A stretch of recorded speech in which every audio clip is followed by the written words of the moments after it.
Hello, my dear friend. Welcome to our YouTube channel, Audiobooks for Life. Please subscribe to the channel and like this video so you don't miss new videos. We wish you pleasant listening. Habits of successful people. How to become successful. What's stopping you? Audiobook. Chapter 1. See the end goal and focus on the result. What do you think when you look at a successful person who has achieved something in his life that you have never even dreamed of? Jealous? Do you wonder how such a thing is possible? Do you think that he just smiled at fortune or drew a lucky lottery ticket? Are you sure that he achieved his incredible success dishonestly? And did it ever occur to you that this man achieved success only because of himself? Because he persistently strived for the goal he had once set. He planned the stages of its achievement and considered various paths leading to his cherished dream. And among them, he chose the one that led him to the intended goal. You should not doubt that this is exactly so. A truly successful person should become for you an object of imitation, a guru, and not cause you envy and feelings of resentment for his unsuccessful life or career. After all, this person was able to achieve the goal, and you will be able to. Everything is in your hands. Your goal should be your guiding star. Now you do not see it, or you see only a faint flicker, but a little time will pass, and the star will shine brightly, will be so close that you can not only touch it, but also warm yourself in its rays. Through thorns to the stars. Striving for a goal is not a dream and not the rainbow pictures that your imagination draws you. Of course, as they say, it is not harmful to dream. And your imagination also plays a certain role in achieving a positive result. But the role is rather secondary than the main one. Dreams will give you a positive attitude and spur you on in your aspirations. But if you do not work hard, your brilliant future will remain in your dreams. People who have achieved great success, first of all, formulate a specific goal, then outline the stages of its achievement and clearly followed them. And it is worth noting that their path was not always paved with a carpet. Per aspera ad astra. Are you familiar with this saying belonging to the ancient Roman philosopher Seneca, which literally translates as through thorns to the stars? Be prepared for the fact that your goal will require your full commitment and that you will face obstacles at every stage of its achievement, and all the difficulties you will have to overcome by all means. Are you ready for this? If yes, then do not put off for tomorrow what you can do today and clearly formulate your goal. You are unique and unrepeatable. How can I formulate a goal if I am an ordinary person? Can I conquer the same peaks that great people have conquered? You might think. To answer these questions, you need to understand your purpose in this world and clearly realize that among the more than 6 billion people inhabiting our planet, there are no two identical. Each person is unique and inimitable. And you too, having realized this great fact, will be able to formulate a goal and thus take the first step towards success. Realize finally that there is something that you can do better than others because you are unique. That is, you are arranged in this way and not in any other way. Now think about what exactly you can do well. But do not rush headlong into the chosen business. Remember that a diamond becomes a diamond only after cutting. Do not hope that having formulated a goal, you will immediately achieve it. You will have to work and improve yourself, and it will take a lot of time. The scale of the goal. Magellan dreamed of circumnavigating the globe. Alexander the Great aspired to conquer the world.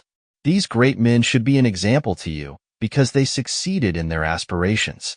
Look around you, and you will see hundreds of people who have also achieved their goals, and not necessarily on such a large scale. And your goal may not be so global either. The main thing is to realize what will make you happy and what you see your success in. Perhaps you want to pursue a career in politics. Start your own business, write a book, or make $1 million. The goals can be different. The important thing is to choose something that will make you happy. But before you formulate it, take into account 3 important points. Moment 1. The larger the goal, the more you will achieve in life. Do not be afraid to raise the bar too high. If you want to become president, you will become at least prime minister.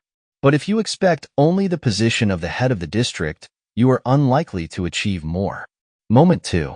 Most global goals are born in the subconscious mind of a person.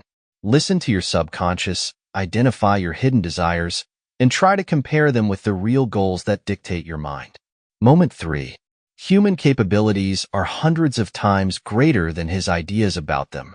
When formulating large-scale goals, do not be afraid to go beyond the usual framework of ordinary ideas. I want, I can, I need. When formulating a goal, first you define for yourself what exactly you want. That is, you use the want element. But this is not enough to achieve positive results. To determine your potential capabilities and advantages over others, use the can element. Most important for goal formation are a kind of golden keys that will unlock your path to a successful future. Unless you can discover the uniqueness of your can, your destiny is to be a shadow following the leader. By recognizing your can, you will not only achieve the desired but also become an example for others. The element must connect your abilities and desires with the needs of society. If you have already clearly defined your want and can, it is worth thinking about whether people will be in demand for what you are going to offer them. Does society need it? Goal-setting algorithm. Formulate a list of conscious goals. Engage in ranking and determine the importance of individual goals and stages of their achievement. Assign a serial number to each goal that establishes its importance. Formulate a list of unconscious goals. Integrate conscious and unconscious goals. Try to identify the underlying principles of each goal. Choose among them the one that fully meets your want, can, and need. Make adjustments to the selected goal. Formulate a clear strategy for achieving the goal and identify resources. The basic rules of formulating a goal. The first rule is positivity. The goal should be formulated in a positive way. Only in this case will you be able to achieve the desired result. It is easy to do this. The main thing is that in the formulation of your goal, there is no particle not. The fact is that our subconscious mind is organized in such a way that it does not well perceive the operation of logical negation. That is why such formulations as I won't be like my parents, I don't want to be poor, and I won't smoke or drink anymore should not be used. The particle not makes the goal statement a prohibition, which the person subconsciously does not perceive. The prohibition presses on him, interferes, irritates him, and encourages him to do the opposite in spite of it. As we know, the ineffectiveness of prohibitions comes from childhood. If you tell a child, don't make noise, he will scream even more. But a positive and constructive instruction such as speak calmly will cause peaceful actions because it is perceived and executed more easily than a prohibition. The second rule is specificity. The goal you set for yourself must be fundamentally achievable. Its wording should clearly describe the expected concrete result. Think about how vague such formulations as I will become happier, I will become richer, and I will become braver sound. These are abstract formulations that need to be made concrete. For example, I will be richer when I sign a contract with Company N, or I will be happier when I get a position as a director of Company N. Abstract formulations such as I want to buy a car, or I want to start my own business will be abstract. Ask yourself the question, what kind of car or what kind of business is it? Is it about an old Chevy or a new Tesla, a sticker company, or a large repair and construction organization? Clarify the goals. Let them sound something like this. I want to buy myself a silver Tesla, or I want to be the owner of a firm that does repair and construction work. I will have an office in the city center with an area of at least 300 square meters, as well as a staff of at least 100 people. And it does not matter that now you do not even have a moped and work as a salesman or office clerk. The main thing, you have a specific goal and achieving it is already a matter of technique. Rule 3. Reality. Set yourself realistic goals. Formulate them correctly. For example, I want to learn to fly sounds not only silly but also unrealistic. But I want to learn to fly an airplane or helicopter sounds different. There are such formulations of goals, the fulfillment of which does not depend on the person who wants to do it. For example, I want the director to give me a bonus of $1,000. This formulation is wrong. If your goal is to get a bonus, then first of all ask yourself the question, what do I have to do for this? Once you answer that question, you will change the wording. It may sound like this, I will definitely make a deal with firm N. This contract will bring our firm a big profit, and I can count on the director to give me a bonus of $1,000. Rule 4. Timing of achievement. Remember that your subconscious mind will always be looking for an excuse to put off work until tomorrow, the day after tomorrow, for a month, for a year. Therefore, try to sign a deal with it, that is, clearly outline the terms of achieving a specific goal, as well as all its stages. Rule 5. Price. Be sure to ask yourself questions. Will the price of achieving the goal be too high? How much time, effort, health, and money will I spend to achieve this goal? Is it worth it? Perhaps there are other goals that are equally attractive but do not require such a serious investment. Rule 6. Assess the scale. If you have set a large-scale, global goal, break it down into stages, simple goals. For example, one of its stages, to find a better-paying job in your specialty. It seems to be an unremarkable goal, an ordinary goal that many people strive for. Ask yourself a question. What will the new job give me? And now list the positive aspects of achieving this goal. Suppose it is a high salary, bonuses, career growth, excellent team, and adequate superiors. And most importantly, it is confidence in yourself and in the fact that you can achieve the intended. And this achievement will encourage you to overcome other stages, each of which will be a kind of stepping stone on the way to success.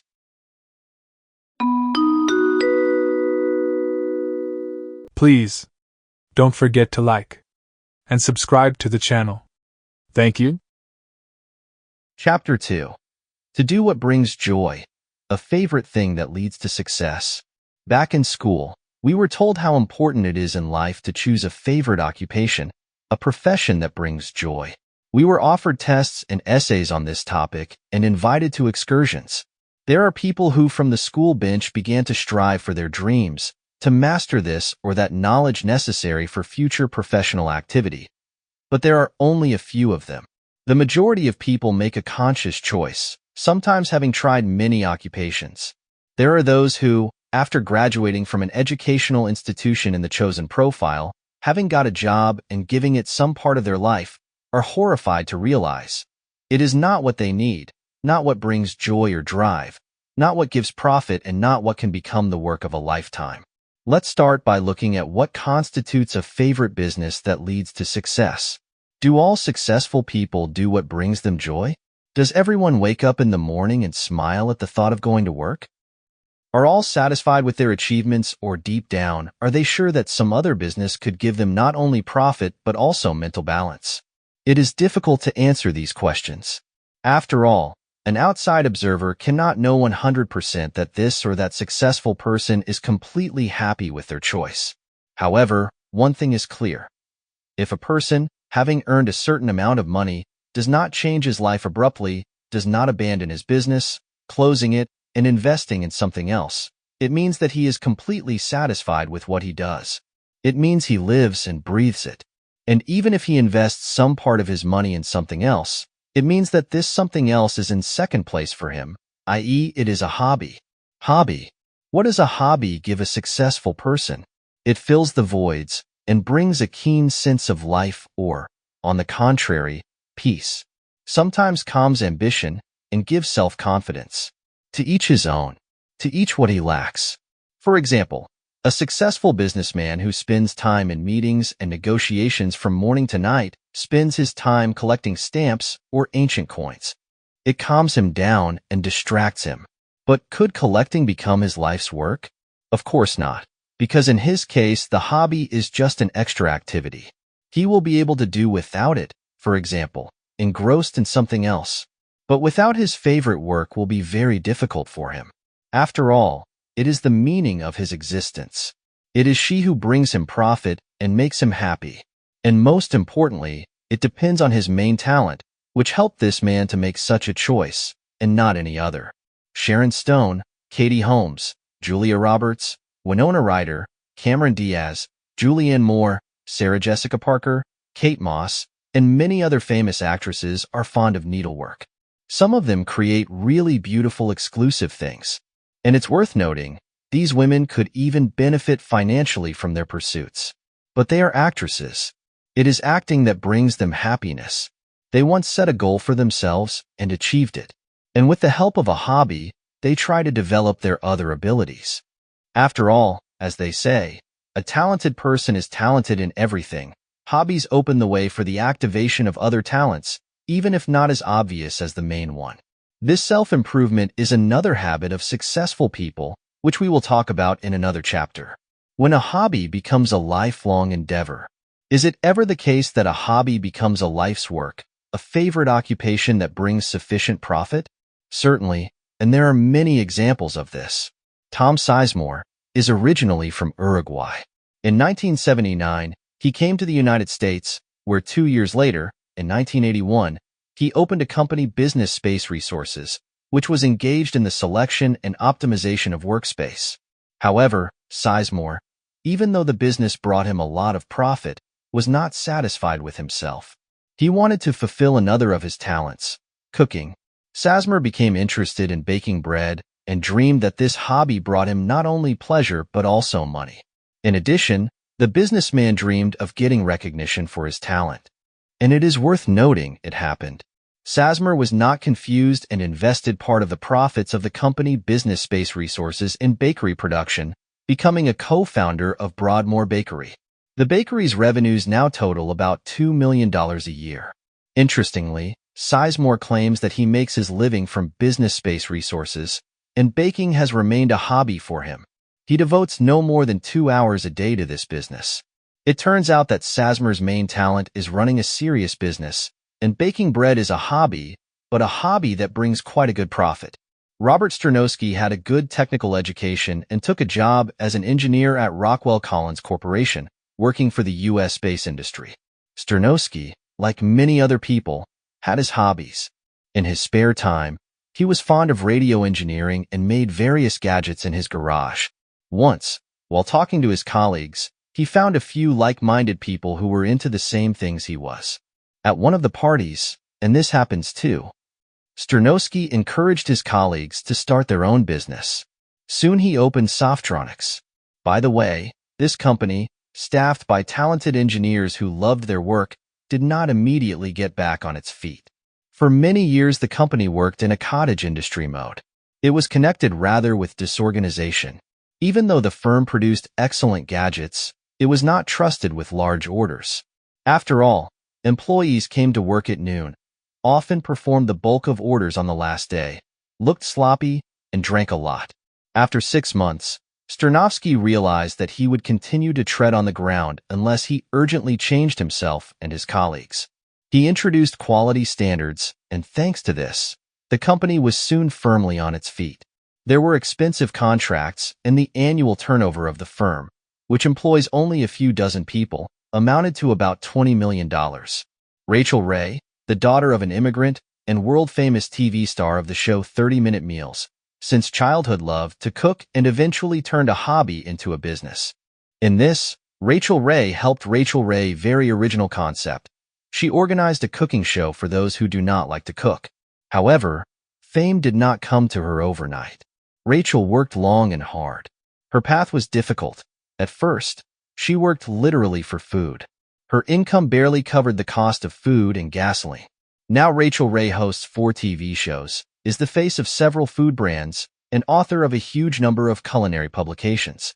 In 2021, her annual income was estimated at $25 million. There are hundreds more examples of how a hobby has become a lifelong endeavor and has generated huge profits.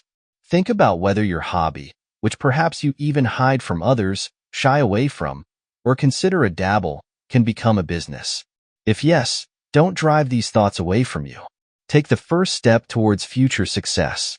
Start taking pride in what you are passionate about. Put your hobby on a pedestal. Share your idea with family or friends. Heed the advice and start acting immediately by making a clear list of steps to make your endeavor a reality. How to prioritize. If you have not just one hobby, but several, first, as in the case of goals, decide on a list of favorite things to do and prioritize. After all, it's quite possible that you have a dozen talents. Make a bet on the abilities that you have developed the most. Let's say you are passionate about cooking, landscaping, and programming. Working as a programmer, Periodically delight your family with culinary masterpieces, and all weekends are spent at the dacha, improving your garden plot. Take a piece of paper, divide it into 3 parts, and write the name of your hobby in each. And now honestly assess your abilities in this or that case, as well as the degree of passion for it. After that, write down your failures and doubts. For example, landscape design you became interested in only 3 years ago when you bought a plot of land outside the city. What will happen when you improve your dacha? Will you want to engage in landscape design on a professional basis? Answer yourself honestly. If not, then you should not even start a business related to this. The same goes for cooking and programming. Now think of something else you would like to do. Perhaps you keep these thoughts away from yourself, afraid of failure or ridicule, so you don't even try. If so, then first admit it to yourself, and then definitely try your hand at it, at least to dispel or confirm your doubts. After all, there is a high probability that, having realized their secret desires in life, you will not want to give up on them. You will realize that they are the meaning of your life, the very thing that will bring both pleasure and income. Signs that you are doing what you love to do. You are willing to work under any circumstances, in any condition, and at any time. You wake up thinking about your business and don't force yourself to do it. You quickly immerse yourself in your work, and time spent doing what you love to do flies by. You can fully concentrate on your work. You are not distracted by small things. You feel the need to improve your skills, gain new knowledge, and strive for professional growth. You are happy to share your knowledge and experience with others without fear that someone using it will become your competitor. Chapter 3. Work harder than anyone else. Without hard work, there can be no success. When talking about how celebrities have achieved success, many people forget that these people have always worked hard and have not stopped working until now, even though they have already reached unprecedented heights. Of course, everyone wants to become rich at one moment, but this can be only if you suddenly get an astronomical amount of inheritance or win the lottery. But agree that such a chance is small. It is almost unrealistic to transform your life in a few days. There is no secret spell, after reading which a person immediately becomes successful. So be patient and try to convince yourself that only hard work will help you get closer to your cherished goal. Let Steve Jobs, Bill Gates, Warren Buffett, George Soros, Donald Trump, and other millionaires who earn their fortune through hard work be an example for you. These people work 6 days a week. They get to the office earlier than their subordinates and leave later than them. For a purpose. If hard work leads to success, why is it that many people who work hard all their lives from dawn to dusk never reach their Olympus? Why doesn't their work give them money, fame, or happiness? The fact is that hard work alone will not lead a person to success. Success and hard work are not the same thing, because work can be thoughtless, futile, that is, not related to the goal. It can be exhausting, taking up a lot of time and health, but, again, distancing a person from their dreams. In other words, if your labor is not paying off, then you have chosen the wrong path. Perhaps you don't have a goal or your goal is false. If in the first case, you can correct the mistake by setting a goal and directing your energy in the right direction, the second case is quite difficult. After all, in pursuit of a false goal, you either do not achieve anything, or, touching what is so long cherished in the soul, you will realize that you do not need it at all. It is necessary to work for the sake of the goal, which should be chosen by your values, talent, and opportunities. Only after understanding the essence of your prospective goal do you need to start working hard for its realization. Reasonable labor. How often do we hear the expression, work smart? And what does it mean? It seems to be simple. You should refuse to perform work thoughtlessly, work as a person, not as a robot. This, of course, is right. But the concept of mindful labor is much more complicated. To work intelligently means to get rid of unnecessary tasks that take up a lot of time, to plan your working hours clearly, and not to refuse to rest. To get rid of unnecessary tasks, every day when you start work, ask yourself the question, if my working day was only 3 hours, what would I do first? The answer to the question will point to the important tasks that need to be done today, and also those that can be postponed for later. Clear planning of working time is the key to a productive working day.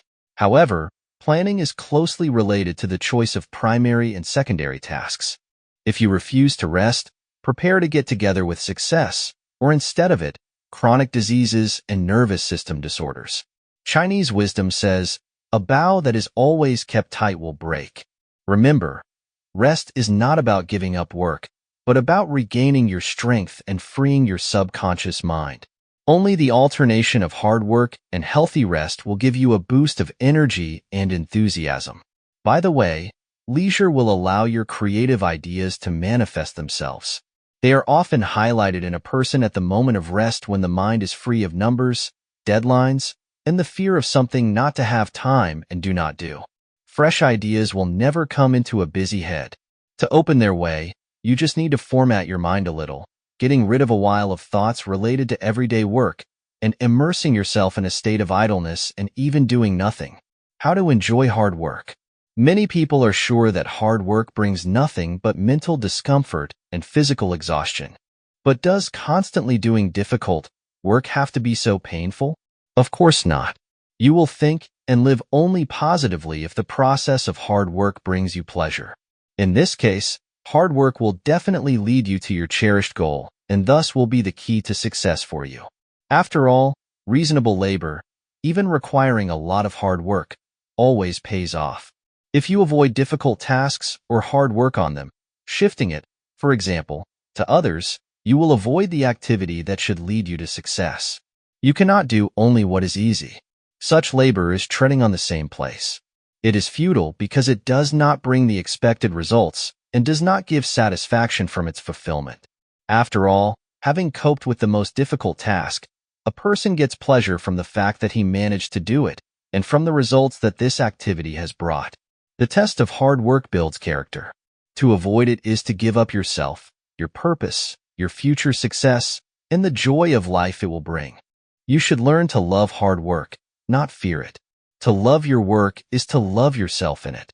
The view that you should go with the flow is generally accepted, and you don't have to change your life philosophy. If you, like millions of other people, reason that it is useless to go against fate, continue to go with the flow, but only if you are sure that the flow of your life is moving in the right direction. If there is no such confidence, do not be afraid to change fate, direct the current in another direction, and then swim along it, not forgetting to correct the direction of this or that stream. This is also hard work. If you belong to people with an alternative philosophy, become the driving force of your destiny. Create and control the flow yourself. It is much more difficult, but it is worth it because you will certainly get from life even more of what you want. This kind of labor can be called super strength. Now you will only have to love it and enjoy the hard work. This will come with time. After all, first, you will begin to get satisfaction from the development of your character. You will stop paying attention to discomfort or difficulties. That is, you will get used to spending a significant part of your time outside your comfort zone. Hard work will lead you to success only when you clearly understand its importance. Global goals cannot be achieved if you blindly give in to the flow of life. Constantly remind yourself that you will never get what you want if you avoid hard work. Unless you love it, unless it becomes the meaning of your life on the way to the bright star of purpose shining on the horizon. Were you born to be mediocre, receiving only what is given to you by blindly submitting to the force of the current? Do you want to simply occupy a place on the planet, leaving nothing behind for your children and grandchildren? If this is not your desire, then learn to love hard work, reasonable work aimed at achieving your goals, not someone else's. Chapter 4. Use time rationally, save it, and manage it. There is not a single successful person in the world who does not value his time and does not know how to use it rationally, planning every minute. Pre-planned activities are the key to the success of the business started. You will never finish anything, or will not finish it soon if you do not learn how to organize your day into minutes and prioritize correctly. The importance of planning the night before. Why plan your next day in the evening? Everything is very simple. By allocating time in advance for certain tasks, you gain at least 1 hour. And this is a lot. Imagine that you didn't plan things for the next day and didn't prioritize. What will you do when you come to work? Of course, you will start to think about what to do first, what to do next, and so on.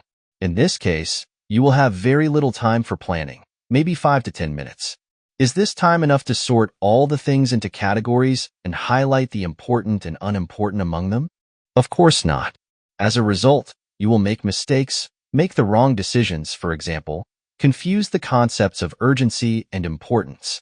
You will be sure that you are doing something important because it is urgent, but in fact, it is just urgent and will not have any impact on your future. It only takes 15 minutes to schedule work for the next day, but it will save you time and result in increased productivity. Imagine that, for example, 10 minutes spent in the evening planning tomorrow's tasks increased your productive time by 2 hours. This will be at least 2,000 minutes per month, which is 4 working days. What if you calculate the time saved over a year? And what if over 2 or 3? The importance of proper prioritization. A list of priorities will help you manage your time to achieve your goals. After all, very often people spend time on what they like, and not on what needs to be done at the moment.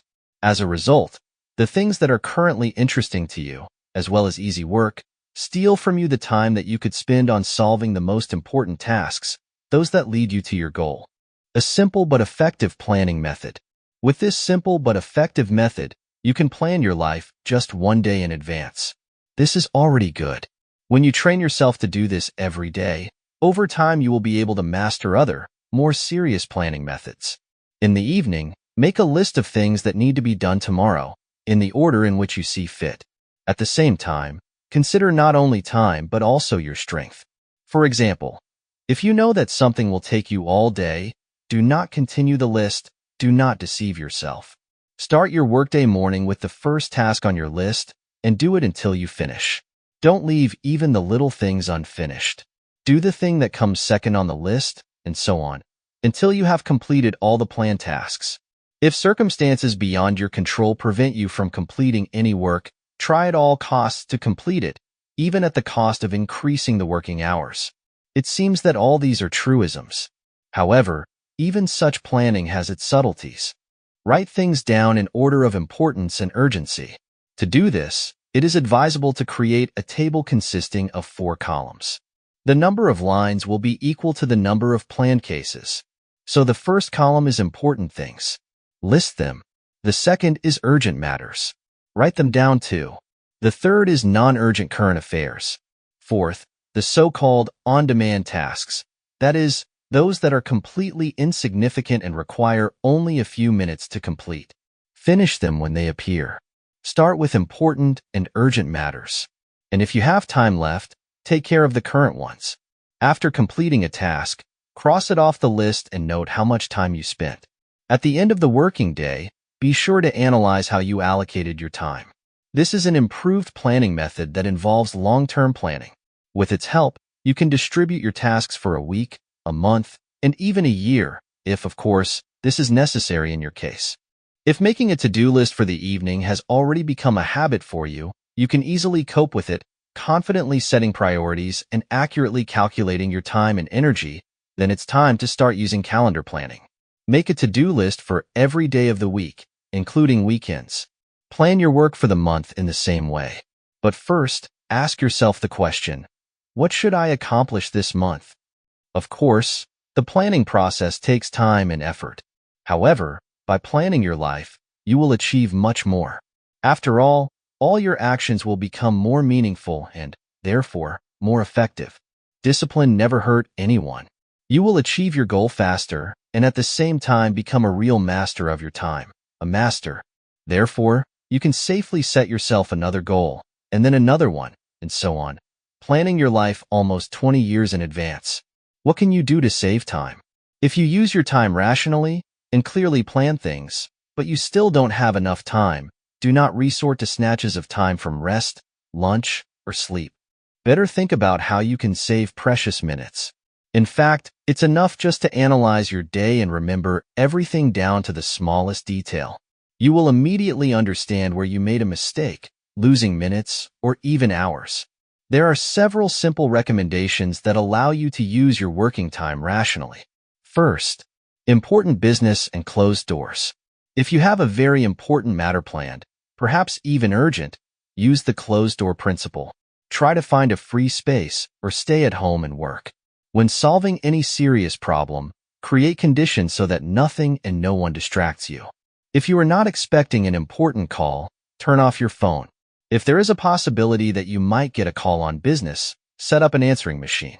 Solitude will help you quickly solve the task, and the work on it will certainly be of high quality. Second, personal meetings and calls. Try to handle most matters over the phone. In many cases, a personal meeting only takes up time, especially if you have to travel somewhere. Third, reading speed. If you spend a lot of time reading documents or specialized literature, consider increasing your reading speed. There are speed reading techniques that are easy and useful to master. Fourth, cleanliness in the workplace.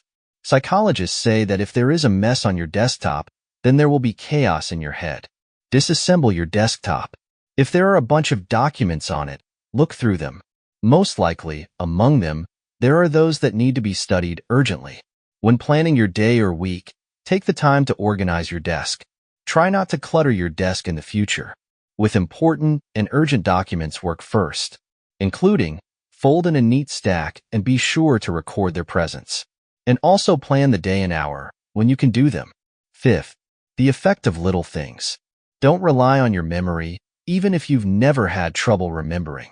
Write down every little thing. Always have a notepad and pen or a suitable device with you.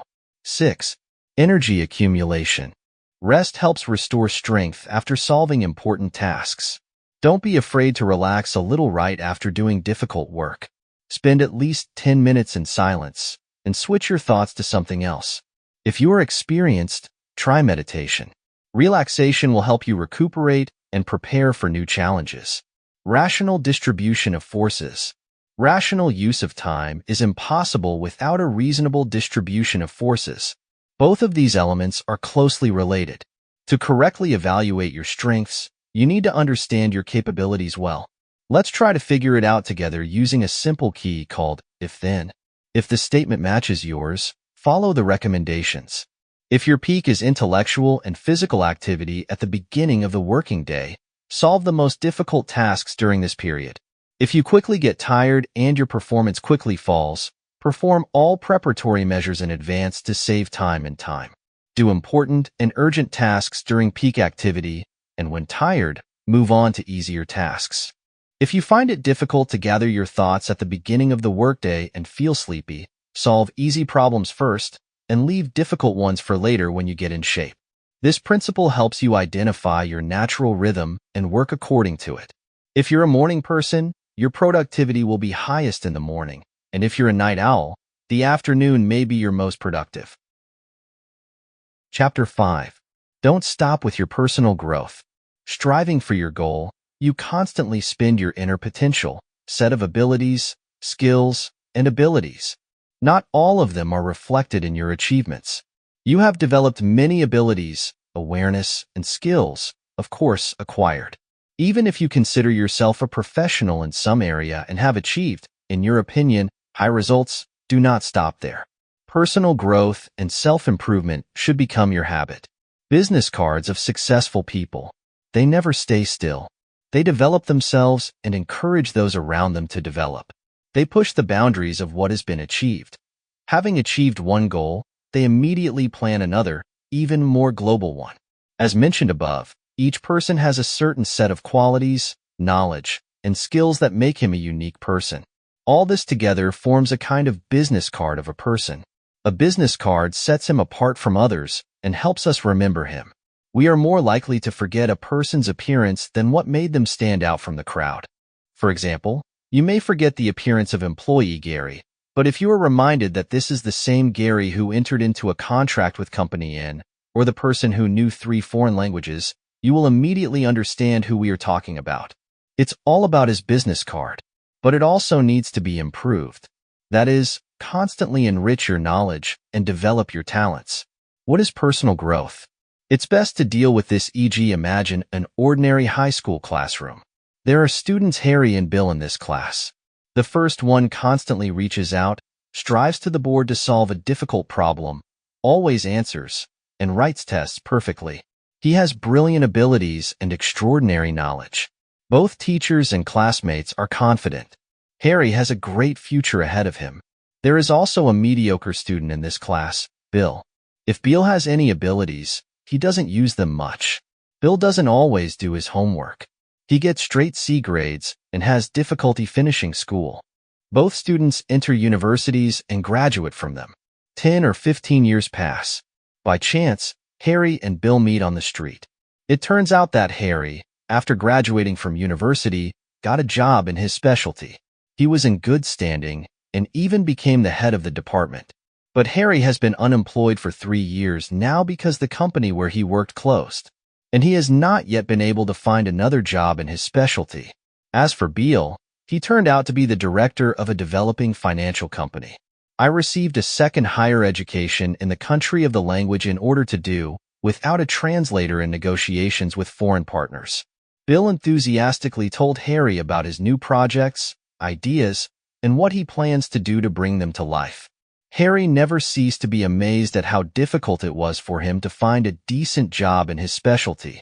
This is an example of how important personal growth is for a person, and another example of the fact that intellectual development and personal improvement are closely related concepts. The same Harry was ahead of Bill in terms of education, but did nothing to develop personal growth. Harry submitted to fate, although he had work experience and knowledge from the university. But his ambitions did not go beyond. He had no goal of finding a worthy use for his rich arsenal of knowledge. That is why he found himself on the sky-high ship called success. What is needed for personal growth? Suppose you have a certain amount of knowledge, your intellectual level is quite high, you have work skills, and consider yourself a developed personality. Don't stop, don't give in to satisfaction, even if it's a pure random win, like in the lottery. What do you need for personal growth? Improving knowledge. It is difficult to argue with the fact that the theoretical knowledge base in any field undergoes significant changes over time. Always remember that the knowledge you have now may become outdated in a few years. In order to always stand alongside the professionals in your field, it is necessary to improve and supplement your knowledge, as well as constantly look for new areas of application. When you persistently strive for your goal and tirelessly cultivate the habit of expanding your knowledge, it is important not only to gain knowledge, but also to be able to apply it. Every year, thousands of university graduates dream of working in their specialty. They have rich theoretical knowledge, but they do not have enough practical experience. Universities usually don't teach this. Life teaches you this. Young specialists often do not know where to apply their theoretical knowledge. In such a situation, there is no need to despair. After all, everything depends on you. You yourself can learn to use your knowledge in practice. To do this, you only need conditions under which you will be forced to remember what you were taught, but only what is necessary for this area. It turns out that some of the knowledge with which you were enriched at the university will never be used by you in practice. Start doing things that bring you closer to your goal. Every day, replenish your stock of practical knowledge that you need in this direction. This will ensure your personal growth and success. If you have identified the desired area of application of knowledge, start using it in it. Interestingly, quite a large number of older people did not spend the time and effort to obtain the knowledge they needed. They studied only those areas that they needed to realize their dreams. It is crucial to focus on becoming an expert in your chosen field, rather than striving to possess all-encompassing knowledge. Self-belief and self-respect are foundational pillars for personal growth. Failure to love and respect oneself can erect barriers to one's own development.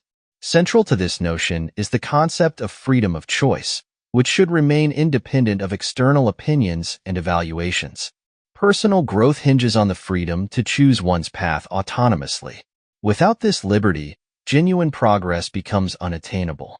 One must not allow oneself to be swayed by external influences, but rather act in alignment with one's inner convictions and values. Constructive social interactions are imperative for personal development, nurturing qualities such as flexibility, sociability, and effective communication. Moreover, social relationships foster an environment conducive to personal growth by promoting adaptability and understanding of others' perspectives. Individuals should respect the autonomy of others and embrace diversity in opinions and personalities. Engaging in futile disputes solely due to differences in opinion is counterproductive. To foster personal growth, one must continually strive for self-improvement. Regular self-assessment, comparison with past achievements, and diligent record-keeping of progress are essential practices. These achievements need not be monumental. Rather, they should reflect personal growth in various facets of life, including professional, interpersonal, and intrapersonal domains. Embracing a holistic approach to personal development involves cultivating qualities such as resilience, responsibility, openness, strength, and empathy. Perceiving the surrounding world as a repository of opportunities rather than a repository of insurmountable challenges is pivotal. In conclusion, continuous self-development requires a balanced combination of self-awareness, resilience, social adaptability, and a proactive attitude towards growth. By embracing these principles, individuals can navigate their journey towards personal fulfillment and professional success with confidence and efficacy. Chapter 6. Take risks, take responsibility, and do not depend on other people's opinions. Many people belong to the category of people who prefer champagne.